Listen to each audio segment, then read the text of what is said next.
"Where is the woman who came with you?" the guard asked. Minutes later, chaos erupted. The noise of Hartsfield-Jackson Atlanta International Airport surrounded me, but in my mind, only one sound resonated, the announcement that the flight from London had landed. I had been there with my daughter-in-law, Amara, and my grandson Leo for nearly an hour. Then the line I'd waited for most appeared, glowing in hopeful green. Landed.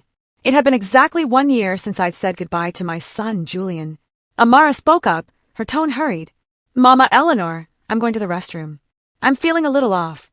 I nodded, my attention already fixed on the arrival's gate. About 5 minutes later, a man in a formal security uniform approached. His gaze was sharp. "Ma'am," he asked, voice low, "where is the woman who was with you?"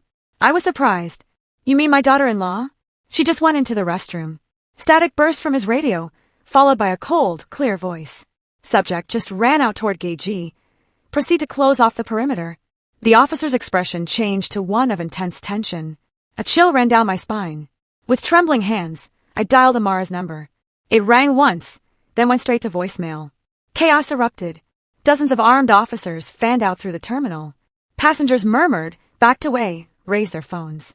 I hugged Leo tightly as he buried his face in my chest. And then, through the chaos, my son appeared.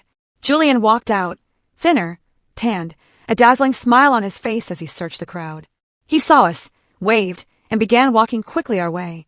When he was 15 feet away, 2 officers lunged at him. "Are you Julian Reed?" one asked. My son nodded, bewildered.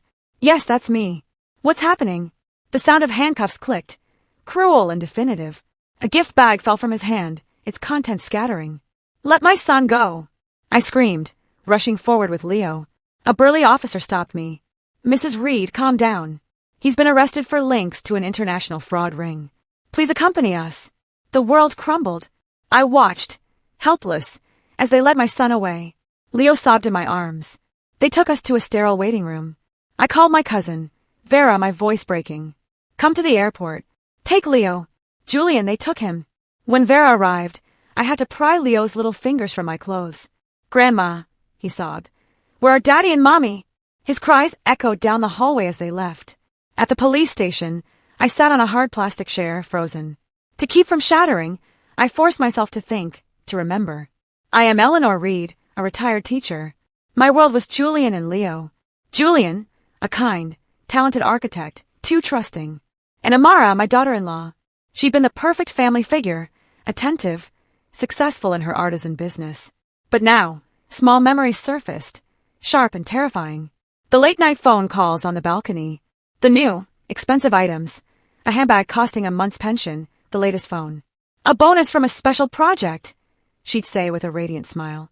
And the clearest memory, an autumn afternoon 3 months ago. I was watering plants near her home office, the door ajar. Her voice, cold and calculating, slipped out. "No, you can't use my account. It's too risky. Use Julian's. He's in London. He won't find out. The money will look cleaner that way." Cleaner. The word now felt like a dagger. I had dismissed it then.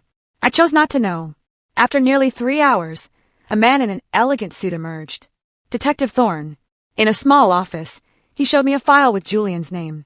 "Mrs. Reed, in the last 14 months, the account in your son's name has received over $2 million from 47 different sources. The money was transferred to offshore accounts. It's a classic laundering operation." He showed me documents, all bearing Julian's unmistakable signature. "My son is an architect," I pleaded. "He doesn't understand these things." "There's a mistake." "The evidence is overwhelming," he said, not unkindly. He allowed me to see Julian. My son sat in a bare room, pale, eyes red. I took his cold hands. "Julian, tell me the truth." He looked at me, voice shaking with shame. "Amara. It was Amara, Mama. The day before I left for London, she met me at a cafe. She had papers for a business account to import materials. She rushed me. Sign quickly, the lawyer's waiting. I trusted her. I signed where she pointed. I just wanted to help her dream." The cruel truth was clear. His love and trust had made him the perfect scapegoat. Detective Thorne entered. "We've confirmed Amara Reed is the lead operator for this ring in the Southeast. She had an escape planned. With the intellectual author a fugitive, your son will be processed as an accomplice." A scapegoat. My son was a scapegoat. I left the station into a darkening sky. My world was in pieces. The next day, I sought a lawyer. 3 firms declined. Your son is the perfect fall guy, one said bluntly. No jury will believe he signed all that without reading it.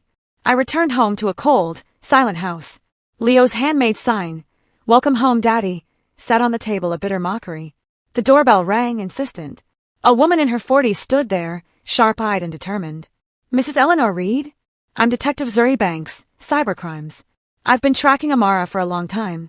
She believed Julian was innocent but needed proof. People like Amara are arrogant. They leave mistakes where they feel safest. Right here. With my permission, we began a secret search. We started in Amara's home office, a space she always kept locked. Zuri picked the lock with professional ease. The room was obsessively neat. We searched in silence. In a filing cabinet, I found photo albums, wedding pictures, Leo as a newborn. A facade of a happy family. Come look at this, Zuri called. She found a false bottom in a desk drawer. Inside, a small black velvet bag. She poured out its contents. 5 burner phones, dozens of SIM cards labeled with countries, and 2 black notebooks. One held a handwritten list of names, all elderly, with numbers beside them. The victims, Zuri said, her voice hard. The second notebook held photos. Amara in luxury hotels, shaking hands with dangerous-looking men. In one, she stood next to a man with a long scar on his cheek, a face I'd seen on the news, a wanted fraudster. This proves she's a key piece of this organization, Zuri said. She took the evidence, warning me to act normally and tell no one. Later, on my porch, my neighbor, Mrs. Peabody, approached full of concern. Hearing my story, she grew thoughtful. About 2 weeks ago, she whispered, I saw Amara by the gate with a tall man. He had a scar on his cheek. I heard her say, "The package for Frankfurt." He replied, "The widow from Detroit is already clean."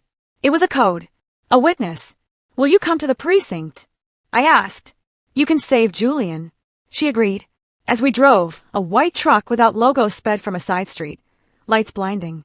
I heard Mrs. Peabody scream, then the horrific crash of metal. I woke in a hospital bed. Zuri was there, her face grave. You have a concussion. Mrs. Peabody, she didn't survive. The truck fled. Grief and rage consumed me. They are willing to kill to silence people, Zuri said. This fight is no longer just for your son. The fear in me turned to iron resolve. I would fight for Julian and for Mrs. Peabody. During my recovery, Zuri's team traced the rented truck to a thug named Darius Scar Mitchell. He was arrested.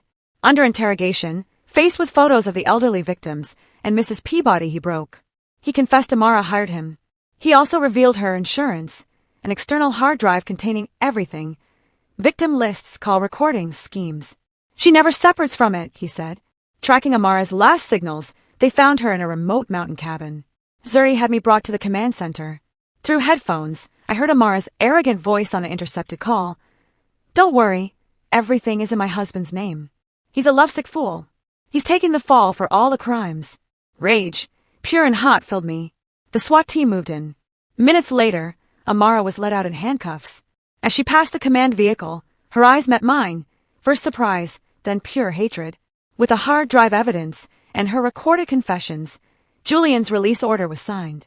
I went to the detention center. When he walked out, he looked broken, but his eyes held a painful emptiness. He hugged me tightly, his shoulders shaking. I can't believe it, Mama. The person I loved most. How could I be so blind?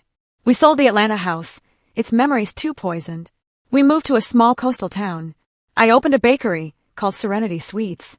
Julian started anew, working at a local design workshop, dedicating himself to being a father to Leo. The scars remained, but we began to heal.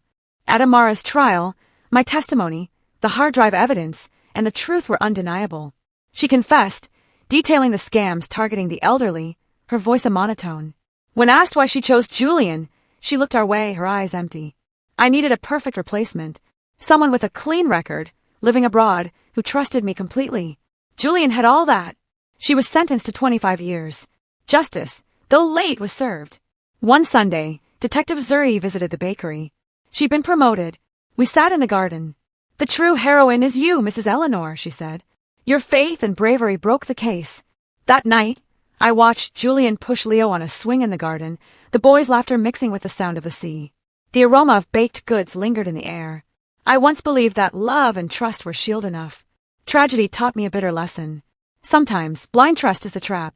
I chose silence over truth, and the price was nearly my son's future. Justice doesn't always arrive alone. Sometimes, you have to walk into the darkness and pull it into the light yourself.